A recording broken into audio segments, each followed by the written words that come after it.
Bismillahir Rahmanir Rahim. We begin with Allah's blessed name. We praise Him and we glorify Him as He ought to be praised and glorified. And we pray for peace and for blessings on all His noble messengers, on our father Adam, our father Abraham, on Moses, on Jesus, and on His mother, the Blessed Virgin Mary, and on the last of them all, the Blessed Prophet Muhammad sallallahu ta'ala alayhi wasallam. Our topic, brothers, sisters and friends, Assalamu alaikum wa rahmatullahi wa barakatuh, and a very good afternoon to you. Our topic is actually Islam, the international monetary system, and the future of money.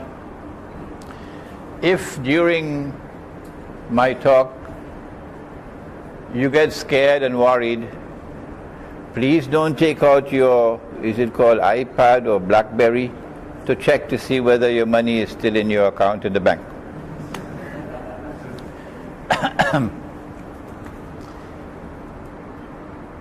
It might not be there. That's one of the frightening things about the future of money. From the time we speak of Islam, the implication is that I have to turn to the Qur'an. And I cannot turn to the Qur'an without the help and guidance of He who was appointed as the teacher of the Qur'an, namely the Blessed Prophet Muhammad sallallahu ta'ala alayhi wa sallam. So you would be intrigued.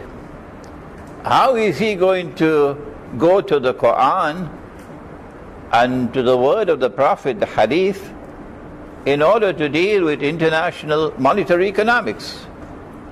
That's the question you must be having in your minds at the moment. But fortunately, I was the student of a great teacher, Maulana Dr. Muhammad Fadlur Rahman Ansari, rahimahullah, whose greatest contribution to the world of scholarship, by far his greatest contribution, was to teach a methodology for the study of the Qur'an, and then to turn to the Hadith to supplement the Qur'an.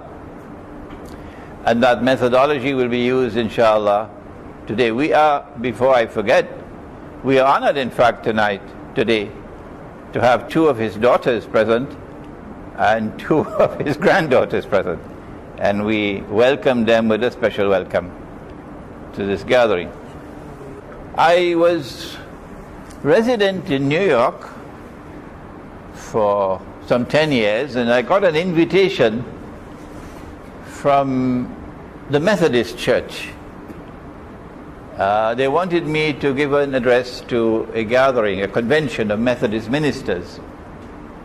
So I drove my Ford Escort all the way to Poconos, I think it's called, the mountains, and eventually found the place, the convention center. And there were more than 200 ministers present. I know that there were some Arabs, there may have been some from Africa, but most of them were European ministers. And I delivered my address introducing Islam to them. And when the question and answer session came, an elderly minister got up, holding the Qur'an in his hands, and I said to myself, oh my gosh, this is trouble. And he said to me, Sheikh, you've given a very nice address, and you've been very friendly to us, and we appreciate that. But your book says, don't take Christians as friends. Don't take Christians as friends. Can you explain? He was referring to Surah Al-Ma'idah of the Qur'an. And I chose to begin the lecture today in this way because this verse of the Qur'an is connected with the monetary system. The verse of the Qur'an says, and you might want to do your homework when you get back home, take up your copy of the Qur'an, it's chapter 5, and the verse should be about 51. And the translation of the Arabic text, O you who have faith in the one God, do not take Jews and do not take Christians as your friends and allies. And because we use the wrong methodology, I'll continue the verse in a moment. Because of the wrong methodology, nearly every single copy of the Qur'an that you take up with an explanation of the verse assumes that the verse is speaking of all Christians and all Jews. But when we use the proper methodology, by going to the whole of the Qur'an, we find, no, it's not possible. Because elsewhere in the Qur'an, Allah speaks about Christians, and He says that in time to come you will find that they would be the closest of all to you in love and affection. That would be somewhere around verse 83 of chapter 5. So it could not be speaking of all Jews and all Christians. So now, using the proper methodology, we ask, well, if the verse is not speaking of all Jews and all Christians, well, then which Jews and which Christians? And the answer is right there in the words which follow. Listen carefully. Do not take such Jews and such Christians as your friends and allies, who themselves are friends and allies of each other. Oh, but Christians and Jews were never friends and allies. The Christians accused the Jews of the ultimate crime of killing God Himself. And there was so much hatred between them. And so the Qur'an is anticipating a time which is to come, when a mysterious reconciliation will take place, and a Judeo-Christian friendship and Judeo-Christian alliance is going to emerge. And then, having prohibited us from being friends and allies of that Judeo-Christian alliance, the verse goes on to say, whosoever from amongst you turn to them with friendship and alliance. I hope we don't have any Saudis here today, do we? Whosoever from amongst you turn to them with friendship and alliance, you no longer belong to us, you now belong to them. Meaning, when you die and in the grave the angel comes to question you, you will learn that you not recognize as a Muslim. You now recognize as a member of the Judeo-Christian alliance. Inna Allah la yahdi al-qawm al-zalimin. And then the verse ends with these words, that surely Allah provides no guidance to a people who are wicked, indicating that the trademark of that Judeo-Christian alliance will be wickedness and oppression. The monetary system that we now have in the world, the international monetary system that we now have in the world, was crafted by that Judeo-Christian alliance, which today is recognized as a Zionist Judeo-Christian alliance. Not all Christians belong to that alliance, and not all Jews belong to that alliance. And so a Jew who does not belong to that alliance, a Christian who does not belong to that alliance, and turn to us with friendship and with respect, we have the right to return, to respond with friendship and alliance to Jews, to Christians, to Hindus, to Buddhists, to anyone else in the rest of the world who shows respect and who want to be friends, but not that Judeo-Christian alliance. It is that Judeo-Christian alliance which empowered modern Western civilization, which then used that mysterious power to colonize the rest of the non-European world. And when they colonized, notice carefully that they never decolonized without putting in place certain institutions. All of mankind, all through history, used gold and silver as money. Yes, there were crooks, usually governments, which would start to put in an alloy into the gold and into the silver so that you could make more money. So you begin with 100% silver or 99% silver, and then some king comes along and he wants to expand his money, so he makes it 90%, and then he makes it 80%, until eventually you end up with 0.2% of silver, and the rest is all bogus. So yes, there were crooks even when we had gold and silver as money. But there were others who maintained the integrity of money. Like, for example, the Ottoman Islamic Empire, who had police officers in the market. And the police officers in the market were there to ensure the weight and the purity of coins.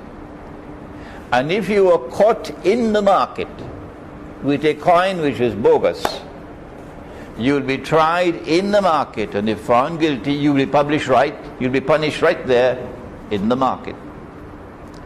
Perhaps this is why scholars at the State University of New York in Binghamton, who researched the market, came to the conclusion that the last free and fair market that the world experienced was the market of the Ottoman Islamic Empire. But when Europe colonized, what they did was to remove gold and silver coins from the market, which had been used for thousands of years. And they replaced it with new money that they had created. And today's lecture is meant to describe to you that new money that was European. At the end of the Second World War, the conquerors, the winners, the victors of the war invited the rest of the world to come and join with them in a conference in Bretton Woods in upstate New York to create a new international monetary system. And it will be interesting for those of you who want to further research the subject to go and find the documents relating to that conference and read them. Britain and the United States dominated the conference.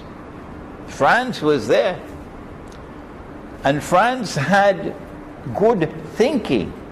Yes, I have to credit France with good thinking. But France was overpowered in that conference. And so it became an Anglo-American conference, really. The Americans were led by a man named Mr. White, and of course the British were led by John Maynard Keynes. And they decided that the new monetary system, which will be based on European paper money, paper currency, or sometimes called fiat money, must have some link with gold and therefore link with integrity. Once there's a link with gold, there is some measure of integrity. And because Britain's sun was setting and a new sun had risen to replace the British sun, the sterling pound, which previously was the international currency in the world, and London, which was the capital, the financial capital of the world, was now replaced and the US dollar was chosen. And hence Washington now became the international financial capital. The link with the gold was that the US dollar would be redeemable. To redeem means you can take the paper and have it converted to gold. Redeemable. The US dollar was redeemable in gold, and they fixed the rate at $35 US for 1 ounce of gold. But you and I could not redeem our dollars. Only governments, only central banks could do that. And so the United States government, under international law, was obliged to redeem dollars for gold at $35 an ounce. One of the major pillars of an international order is called Pacta Sunt Servanda. The treaty obligations must be honored. And that's the first verse, the very first verse of Surah Al-Ma'idah, chapter 5 of the Qur'an. When you give your word, you must keep your word.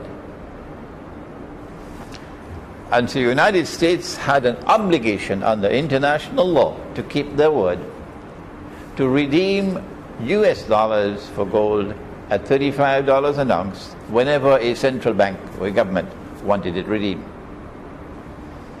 And that was meant to demonstrate to the world that this monetary system had some integrity because there was a link with gold. Or what about all the rest of the other paper money in the world? What about the French franc? What about the German mark, the Pakistani rupee, the Malaysian ringgit, the Singapore dollar, Brunei dollar? The agreement was that all the other currencies in the world, paper currencies, would have their value determined on the basis of their link with the dollar. And so if you ask, well, what's the value of the Malaysian ringgit? You do not answer and say that the Malaysian ringgit is so many ringgits to 1 ounce of gold. No, sir. Only Uncle Sam has that honor. The Malaysian ringgit is worth 3.04 ringgits to $1. That's the answer. You do not give the value of the ringgit converted to francs. No. Because this monetary system was meant to entrench the United States of America as a new ruling state in the world to replace Britain. So it was not mere economics. It was not mere monetary economics. It was also politics. It was also world politics. It was a monetary system which was being crafted, which would entrench the United States as the ruling state in the world. From that conference, which was called the Bretton Woods Conference, emerged the Bretton Woods Accord. And if you are a student of finance or of monetary economics, you must study that Bretton Woods Accord. From that Bretton Woods Accord emerged the International Monetary Fund as the world's central bank. And the International Monetary Fund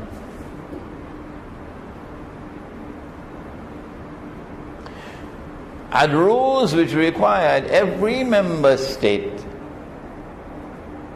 to deposit with the fund, listen carefully, 25% of all your gold reserves. In the process of delivering to the International Monetary Fund 25% of all the gold that Pakistan had, number one, the impression was created that this monetary system is based on gold. The gold is there.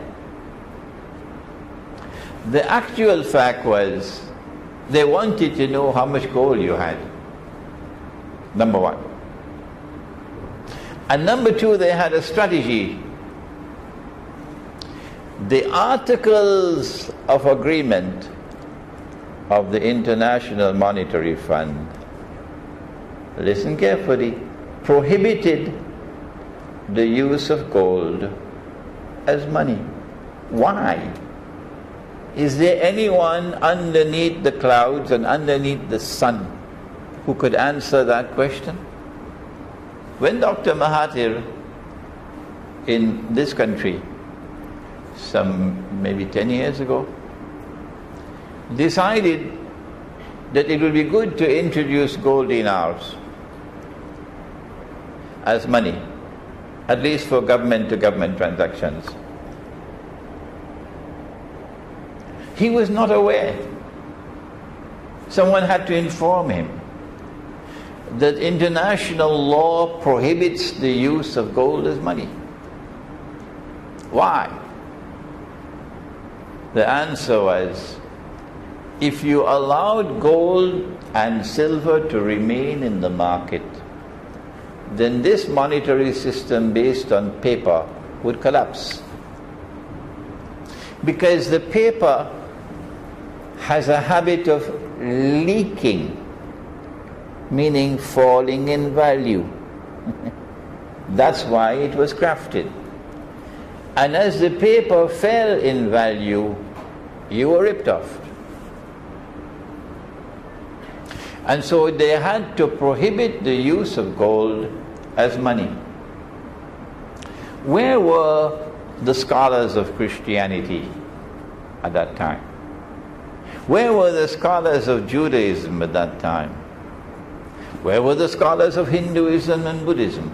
And finally, where were the scholars of Islam? Perhaps, eating roti shanai, drinking teh tarik.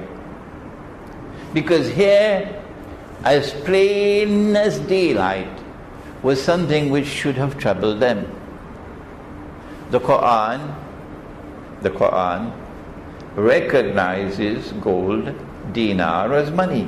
The word dinar is in the Qur'an. The Qur'an uses the word dirham for silver, as money.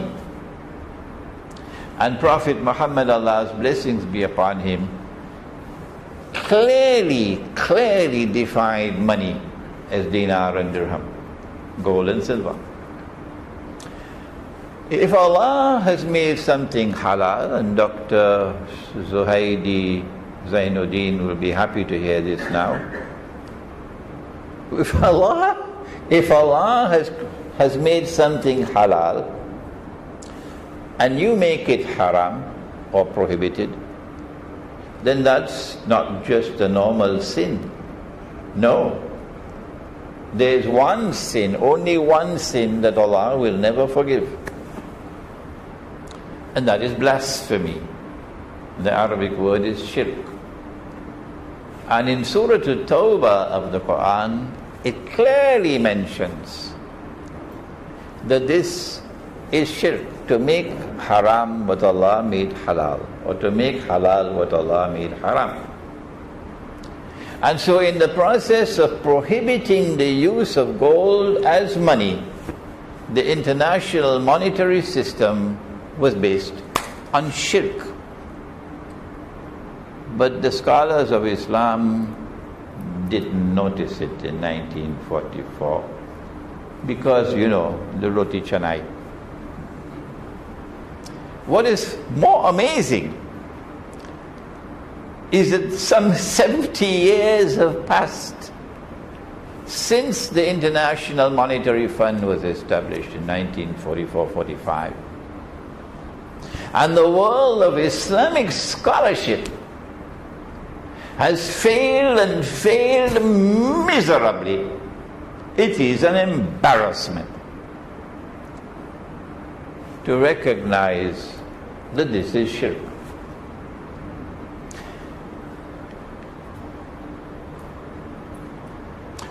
Not only is it shirk, but who created this new money? Who are the craftsmen who created this new money in order to give to the United States of America a privileged position in the world? Answer: the Judeo-Christian Zionist Alliance. The Zionist movement was created in 1898. I can be mistaken by a year or two. You're not going to quarrel with me over that. 1897, 1898. And the Qur'an prohibits you from being friends and allies of them. And yet the whole world of Islam today, the whole world of Islam, the whole Christian world, the whole Jewish world, in fact, the whole world, have been absorbed in this new monetary system, with very, very, very few people being even aware that not only it is prohibited, it is haram, not only it is shirk, but it is also meant to rip you off.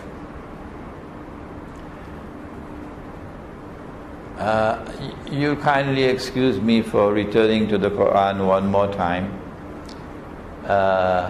in order to introduce you now to a branch of knowledge called eschatology.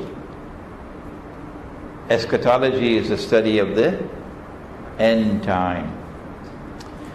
And it is a branch of knowledge which could not be mastered until the modern age. So we have no books, we have no classes in Islamic eschatology. No, it could not be studied until this age.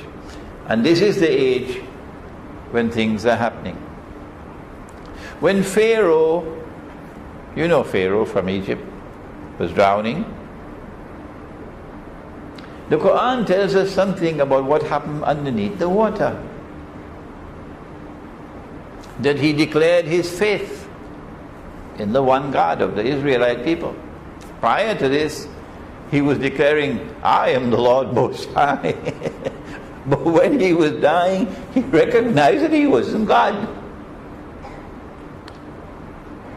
I think the Japanese emperor also recognized he wasn't God after the end of the Second World War, perhaps. So he declared his faith in the God of Banu Israel, the Israelite people. The Qur'an responded in the 10th chapter now, the 10th chapter, Surah Yunus, and it will be down towards the end of the chapter, where Allah says, now Pharaoh, now you're going to declare your faith. And prior to this, you were in a state of obstinate rejection, rebellion, and you were committing fasad, meaning oppressing the people. Today we have decided, the one God is speaking. Today we've decided to preserve your physical body. That your physical body, when it is discovered, when it resurfaces in the historical process, would be a sign for a people who would come after you. But most people are negligent of our signs. This is the verse. The body of Pharaoh was discovered in 1897 or 8, And the Zionist movement was created in the same year. The same year. And so when the Qur'an says that when the body of Pharaoh is discovered, this is a sign for a people to come after you, the answer is the Qur'an is referring to the Judeo-Christian Zionist alliance. What is that sign? The sign is that the epic encounter between truth and falsehood, between arrogant power and the world of the sacred, between Pharaoh and Moses, which took place at that time and which ended with a divine intervention in the historical process. When Allah said to Moses, alayhi salam, take your rod and strike the water. My gosh, you'd love to see that video, eh? And the water parted. وَإِذْ فَرَقْنَا بِكُمُ الْبَحْرَ. And we parted the water. فَأَنْجَيْنَاكُمْ, and you were able to cross with safety. وَأَغْرَقْنَا آلَ فِرْعَوْنَ. And when Pharaoh and his army attempted to cross, guess what happened? The waters came down and they were drowned. They died. Indicating from an eschatological viewpoint that history is going to end with a reoccurrence, I wish I could find a better word, of that epic encounter between truth and falsehood. How will history end? When they put him on the cross, and then they boasted, we've killed him. Because there he is on the cross, he is dead. He claimed that he was the Messiah, this son of Mary. But he is dead. So he couldn't be the Messiah. Why? The Messiah has to rule the world from Jerusalem. And truth and justice has to triumph over all rivals and all injustice and oppression. And so they boasted. What they did not know was that no, says Allah in the Qur'an, they did not succeed in killing him. They did not succeed in crucifying him. Allah made it appear like that. Allah took his soul, took his soul, took his soul. I repeated it 3 times. And if Allah takes his soul, but he was not killed, he was not crucified, the implication is like what happened to you last night. Last night, Allah took your soul and returned it. That's what the Qur'an speaks of. So Allah took the soul when he was on the cross, and so they thought he was dead. And Allah returned the soul when no one was there, and then raised him, so he didn't die. But you would know this unless you come to the Qur'an. But that's not the end of the story. Oh no. Surah An-Nisa in the next verse says, وَإِن مِّنْ أَهْلِ الْكِتَابِ, none of them will escape who rejected the true Messiah.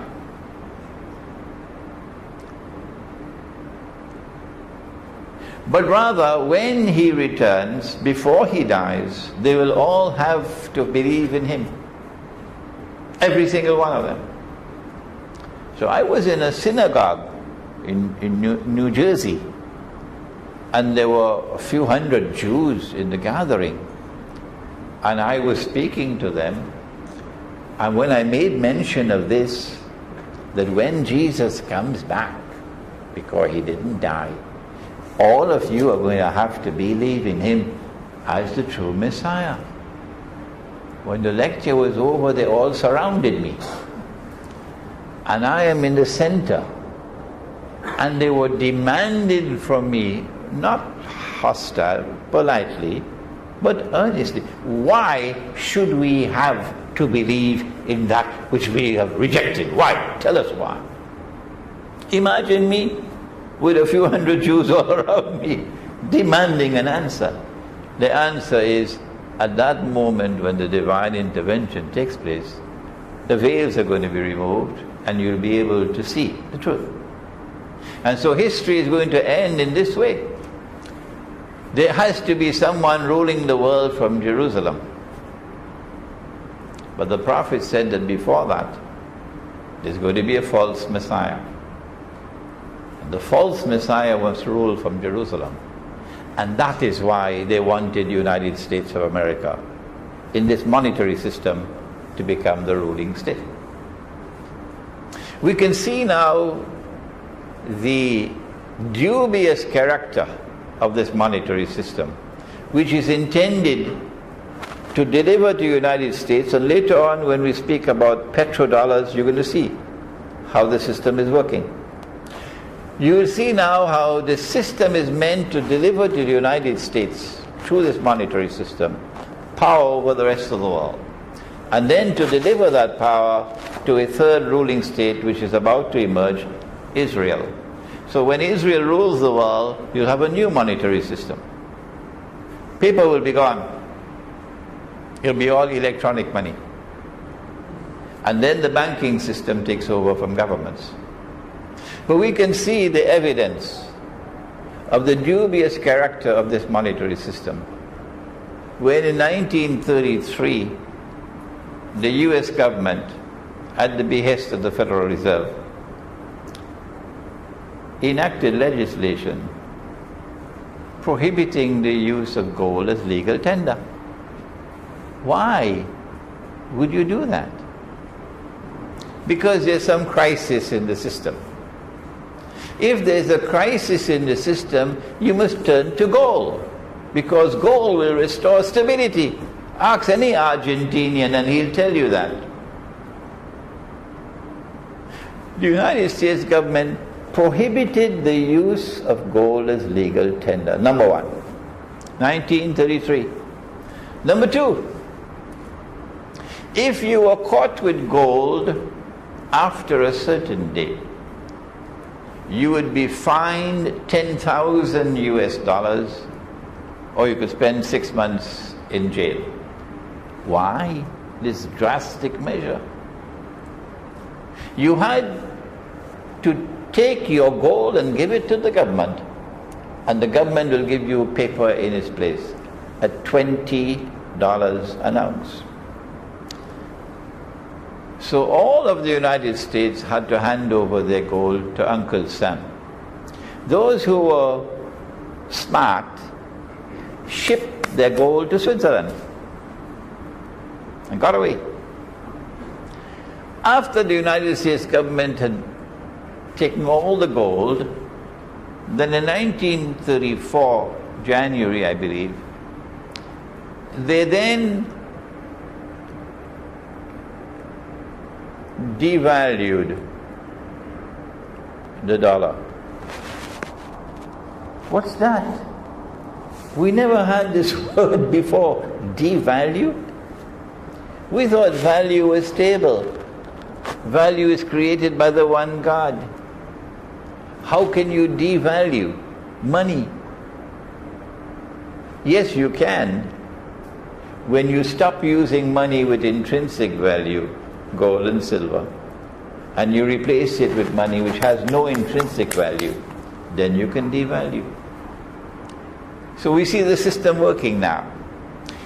The United States government devalued the US dollar from $20 to 1 ounce of gold to 35. And then they removed the law prohibiting the use of gold as legal tender. So all of America rushed to buy back their gold.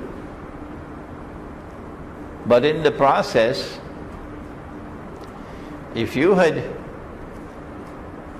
changed 100 gold coins of 1 ounce each, and you got 2,000 US dollars, and now you take the 2,000 US dollars to buy back your gold. Guess how many gold coins you got? I think it will be around 57 or 58. Where has your money gone? Who took it? In this case, it's so easy to understand that the money is in the pocket of Uncle Sam. 43% of the wealth of the people has been unjustly acquired by the government, which means the Federal Reserve, through the simple expedient of devaluing the money. That's what's been happening around the world since then. And this was not the first, I think it's called Ponzi scheme, this monetary system. This monetary system, this Ponzi scheme, had been tried through history by many, many, many people. The Chinese tried it. Everybody who tried this Ponzi scheme eventually ended up losing. It always collapsed, always collapsed. This particular Ponzi scheme began to shake when France decided under Charles de Gaulle that this was unjust. The United States is printing more paper than they have gold.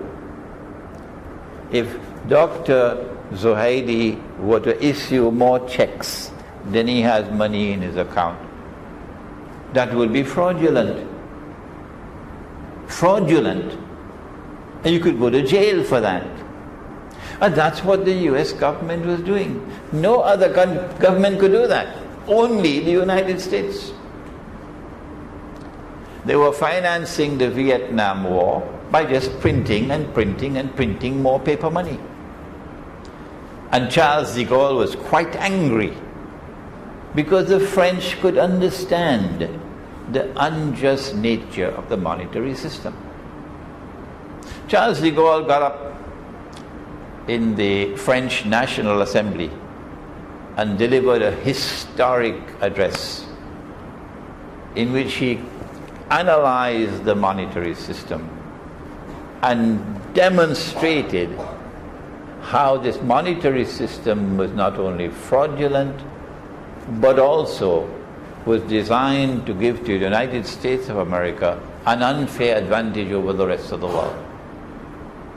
He then began to do something which shook the system. France started to redeem dollars for gold. And the United States didn't like that at all.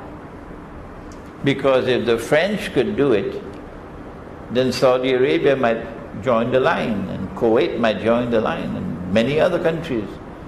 And because the United States did not have the gold for all the paper, the whole thing would collapse. De Gaulle died. He first had to resign and then he died. But those who succeeded de Gaulle in France, and I admire them so much, continued the system, continued the policy. And how one wishes that Malaysia had those who could continue what Dr. Mahathir had started with dinar. So in August of 1971, the French came along again, one more time. Richard Nixon was the US president and said, "Hi, Uncle Sam, are you there? 3 billion USD, and we want the gold." Nixon retired to Camp David that weekend. That's what they usually do. And he realized the game was up. The game was up. The Ponzi scheme had collapsed. The United States can no longer continue redeeming paper for gold. And so he delivered an address to the world and said, we gave our word, but we don't have to keep our word. Not in Islam. Not with those who follow Prophet Muhammad alayhi salatu wasalam. The characteristic of a true Muslim, the characteristic of a true Christian, of a true Jew, of a true Hindu, of a true Buddhist, is that when he gives his word, he keeps his word. That's the basis of international relations. Pacta sunt servanda. But that's what Richard Nixon did. He tore up the Bretton Woods Accord.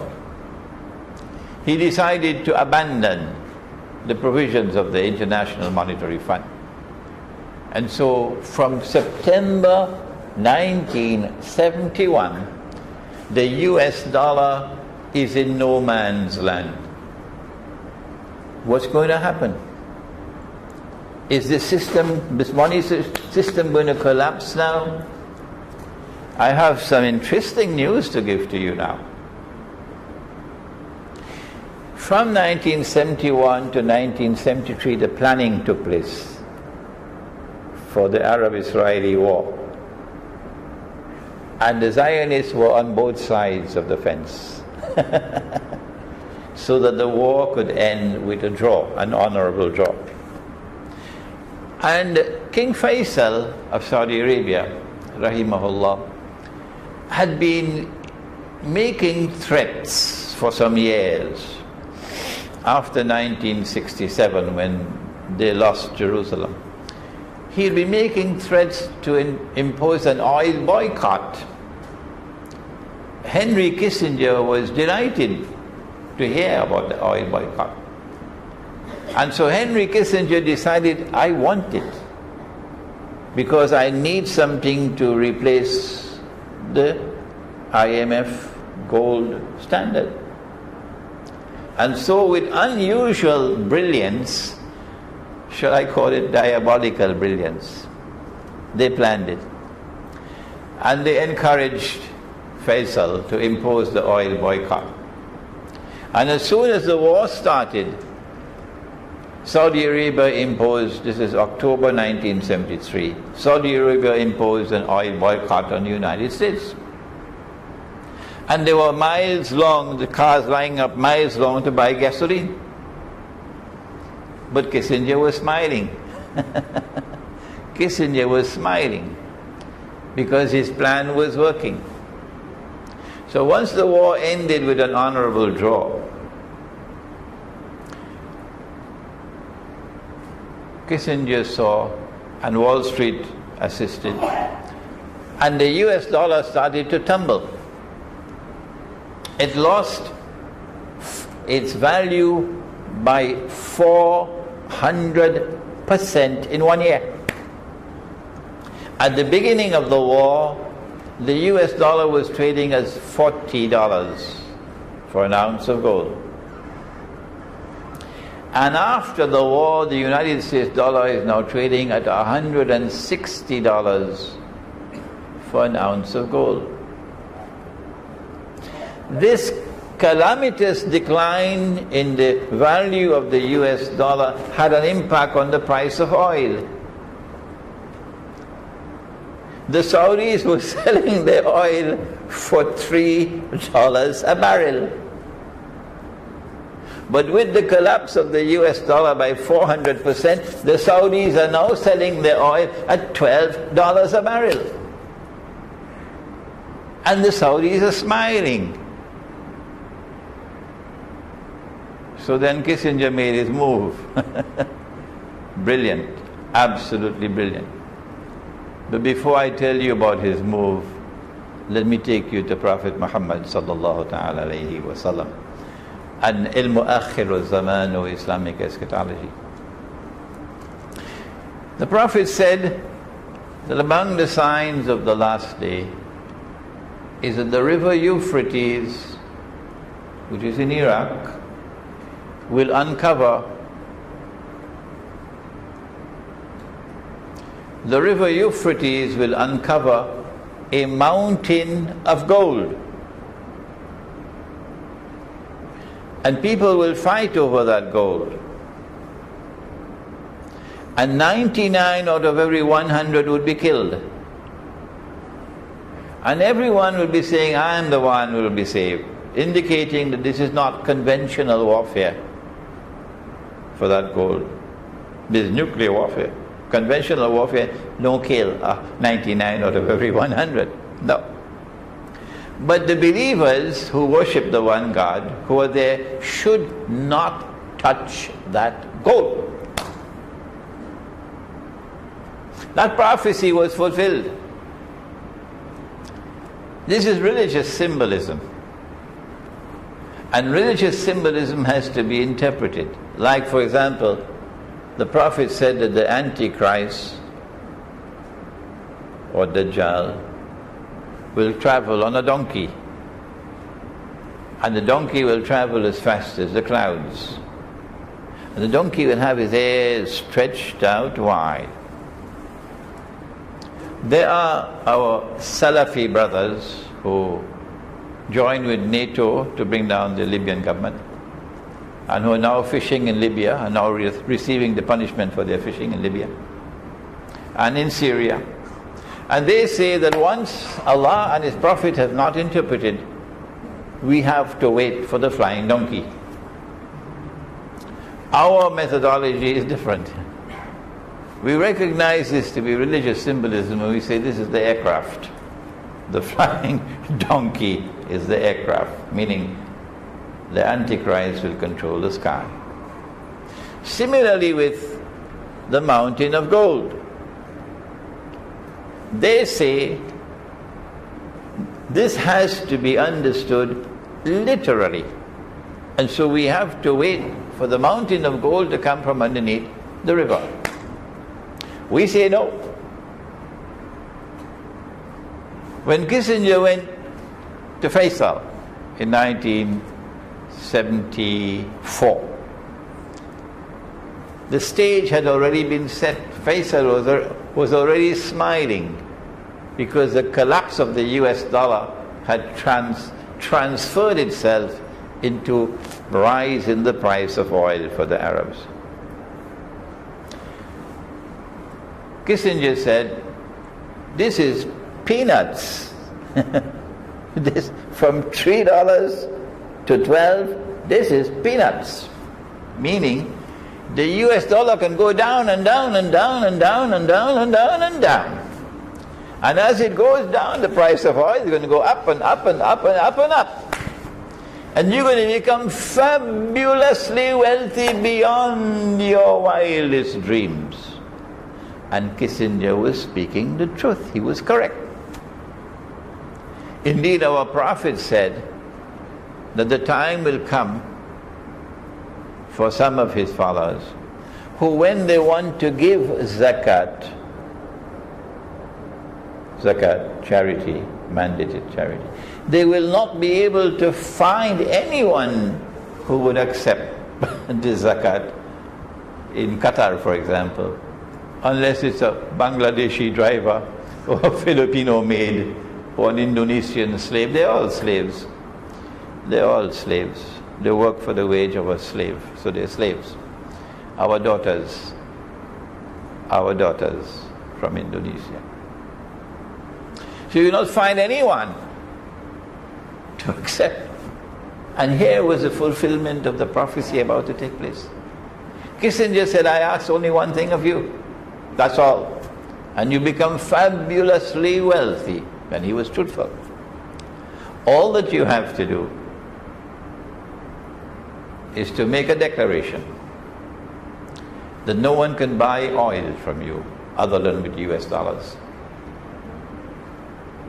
Faisal said, deal. That was a haram agreement. Haram. Haram because the Prophet gave us a free market. And the free market means you cannot be restricted. Haram because the US dollar was now without anything to back it. It was a no man's land. But Faisal said, deal. And when Faisal said deal, then the IMF monetary system went into history, and a new monetary system emerged called the petrodollar monetary system. And so an ocean of oil began to function as a mountain of gold. This is my opinion. And to be fair to you, when I give an opinion, you should never accept it, unless and until you are convinced that it is correct.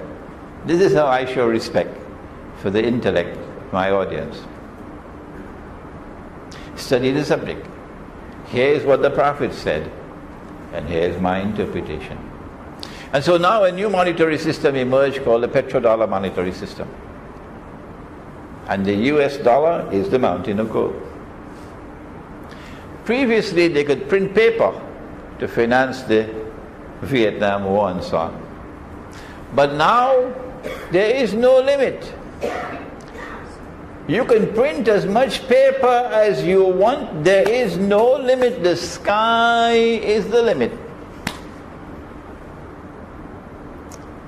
And I am indebted to Dr. Mahathir for understanding this part of the subject.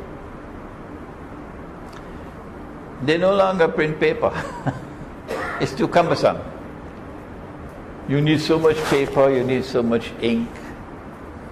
You need the security vans, you need the personnel to move it from place to place and so on. It's too cumbersome. They've created something called QE, quantitative easing, QE. And so all that they need to do, France cannot do it, Germany cannot do it, Italy cannot do it, Britain cannot do it, only the United States, only the United States.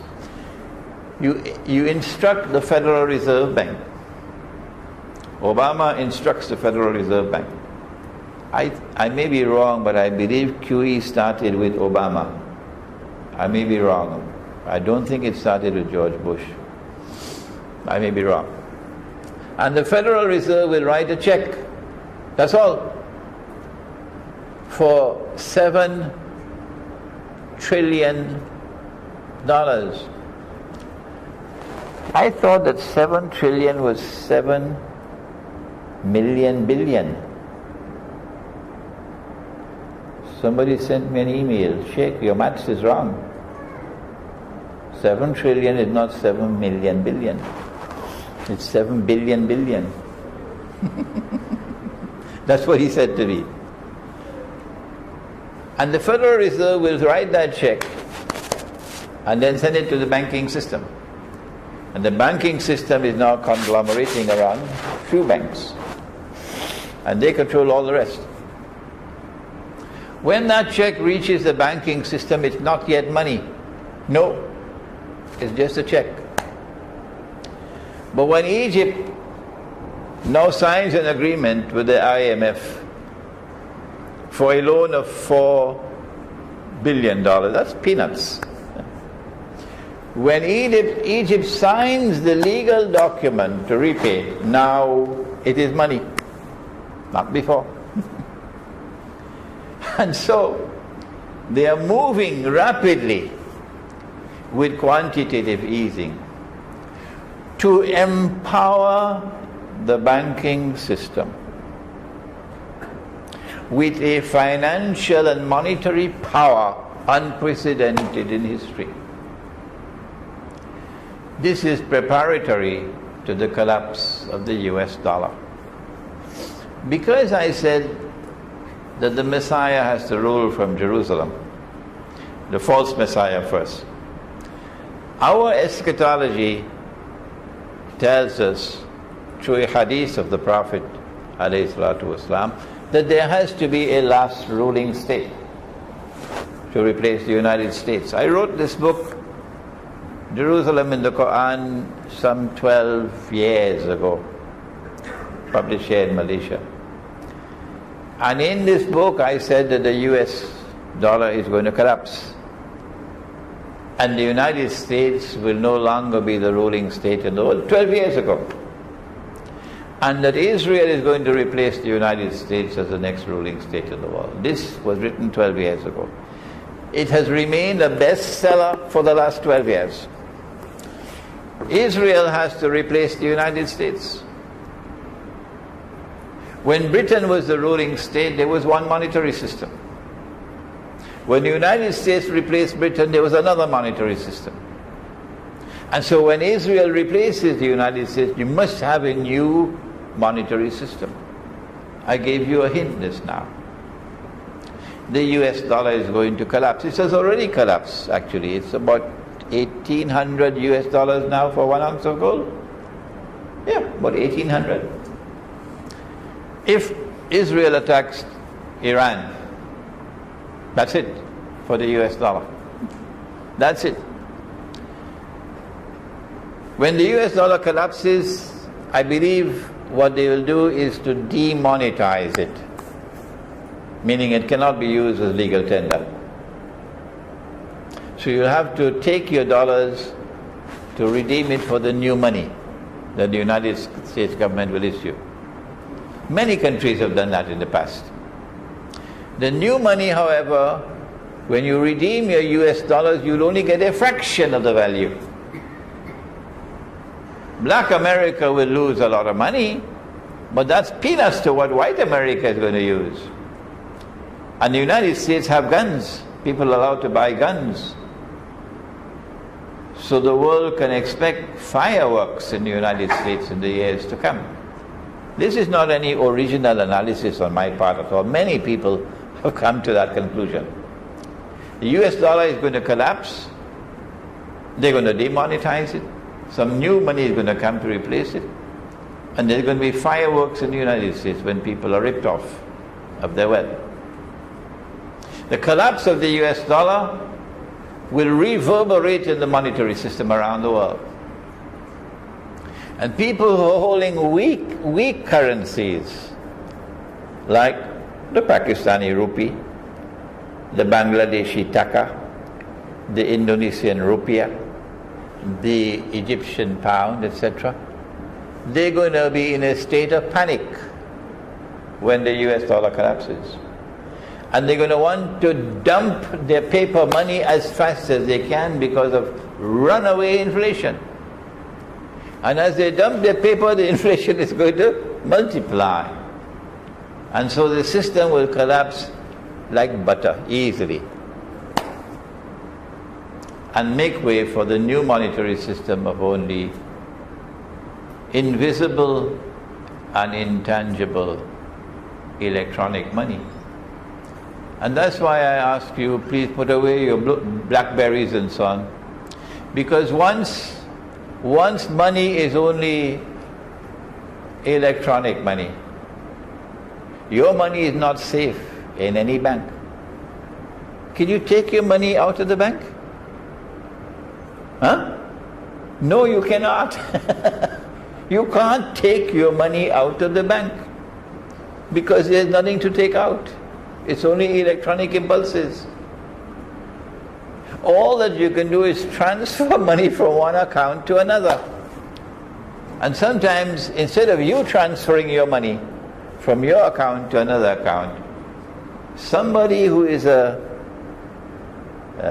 wizard with computers can hack into your computer and get your password, and then go into your bank and have your bank account, and you have a feast of chicken and duck, and he clean it out. That's coming. I think you probably already have examples of that, but the banking system is keeping it secret. They don't want it to be known. So the new monetary system of only electronic money is very vulnerable. And thieves can steal your money without you having any knowledge of it. And when your money is stolen, after a certain time the banks are going to say, enough is enough, we're not going to replace it. I don't think they're going to come after you if you only have 10,000 ringgits in your account. But if You are a specialist doctor. You better be careful. You better be careful. Our next speaker is probably going to be able to help you when you are faced with this predicament. What should I do if I have all my money in a bank account? First of all, take it out. Don't leave it there. It's safer, actually, in your own hands than in the bank. If you think it's safe over there, wait and see what's coming. But before I end, there's something more to be said about the future of money. I was attending an interfaith dialogue, Judaism, Christianity and Islam, at Drew University in the United States. I was the solitary speaker for Islam, and I was outnumbered. There were so many rabbis and so many Christian ministers. Wow. But it was a very interesting experience to dialogue with Jews and Christians at that time. So during the process of the dialogue, I said that when Jesus went into the temple, the gospel says that he found the money changers ripping off the people, and he cursed them, and he overturned their tables, and he chased them out of the temple. But they don't tell us this about Christmas time, when they only talk about the lamb. This was Jesus the lion. So I said, I don't think they were money changers. I think they were lending money on interest. Oh my gosh. When I said that, the rabbis were smiling, the ministers were smiling. We got Imran now. So one of the chief rabbis got up, smiling and very gently said to me, "No, Imran, you're wrong. Let me tell you what is right." And then he explained to me, in a very nice way he did it. You see, Imran, the temple minted its own coins. Because the Roman government, when they minted their coins, they'll put the head of that, the British call him a bloke, the emperor, on the coin. And this was haram. It's not kosher. Because graven images are prohibited by the law. But the people had to come to the temple. For example, you wanted to sacrifice a goat. You're not allowed to sacrifice it yourself. Someone in the temple has to sacrifice it in order for it to be halal. And then you've got to pay the temple. And there are many other things you had to pay the temple. But you could not pay the temple with Roman money, because that money was haram, because of the graven image. So the temple minted its own coins. And when the people came to the temple, they had to go to the money changers, and the money changers will change the Roman money for the temple money. And in the process of changing that money, they were ripping them off. That is the correct answer, Imran. So I bowed my head in humility. Thank you for correcting me. Not knowing that 20 years later, that correction that they gave to me would come to help me with my Islamic eschatology. The false Messiah, Dajjal, cannot rule the world from Jerusalem and have Jews accept him as the true Messiah if Israel is using bogus money. No. Israel will have to mint gold and silver coins. And these gold and silver coins will have no graven images. And so now I realize that history is going to end with a return to gold and silver coins as money. Because Israel would have replaced the United States. And the rest of the world following Israel will have to return to gold and silver coins as money. This is coming. I don't know how soon, maybe 20 years or so. But this is coming. And it is amazing, as I speak, that there are so many states in the United States of America which are now either enacting legislation or about to do it to make gold and silver legal tender. Utah was the first.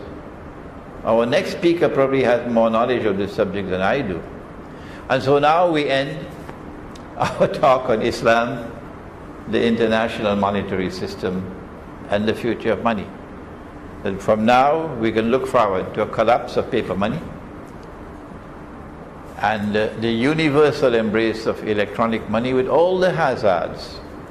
They can simply freeze your account because they find an email in your computer.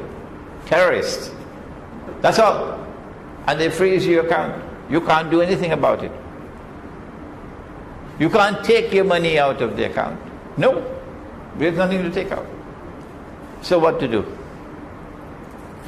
We know that gold and silver is coming. But in Islam we say that gold and silver is money, it is sunnah money. And so what we do now is to try to change our bogus and fraudulent and utterly haram paper money and get gold and silver and replace it. And then try as often as we can to buy and sell using gold and silver. Let me end with a talk I gave at the Palma Hotel for the Jummah Friday about 2 weeks ago. I said to the management of the Palma Hotel in Ampang Point, which boasted it is the only Sharia compliant hotel in Malaysia. I said, listen, De Palma, if somebody comes to stay in your hotel and offers to pay the bill in dirhams and you say you're not accepting it, number one, you're committing a sin, and number two, you're no longer Sharia compliant. Our plan is to move out of the city, to build villages. And in our villages we'll have micro markets. And in our markets we will not allow bogus money to be used. No. We will use dinar and dirhams. And based upon the teachings of Prophet Muhammad ﷺ, if there is a shortage of dinar and dirham in Medina, what did they use as money? Come on, tell me. Dates. MashaAllah, you know the answer. Korma. In Medina they would use dates as money if there was a shortage of dinar and dirham. They would use wheat as money, they would use barley as money, they would use salt as money. So I'm fond of saying, if you're in Java and you want to bring back gold and silver and you don't have enough, what would you use as money? The answer is not nasi, baras. Baras, yeah. He would use rice as money. And if you're in Cuba and you know that Fidel Castro no longer smokes cigars, no. If you're in Cuba, the island of Cuba, which is in the Caribbean from where I come, and you want to bring back sunnah money, dinar and dirham, and you have a shortage, front row don't answer, what would you use as money? Front row don't answer. Huh? Don't tell me tobacco. Answer? Sugar, gola. Can the government come and ban you from using rice? Oh, what a joke. The government cannot even prevent us from minting gold and silver today. The next speaker is minting gold and silver. So tomorrow the government will not be able to prevent you from buying and selling with gold and silver. I pray, and I ask you to kindly join with me to pray that one day we'll be able to recover money with integrity in it. ربنا تقبل منا إنك أنت السميع العليم وتب علينا يا مولانا إنك أنت التواب الرحيم برحمتك يا أرحم الراحمين. You might find this little booklet interesting, the gold dinar and silver dirham, Islam and the future of the money. We also have it as a lecture DVD. They're all outside. Thank you.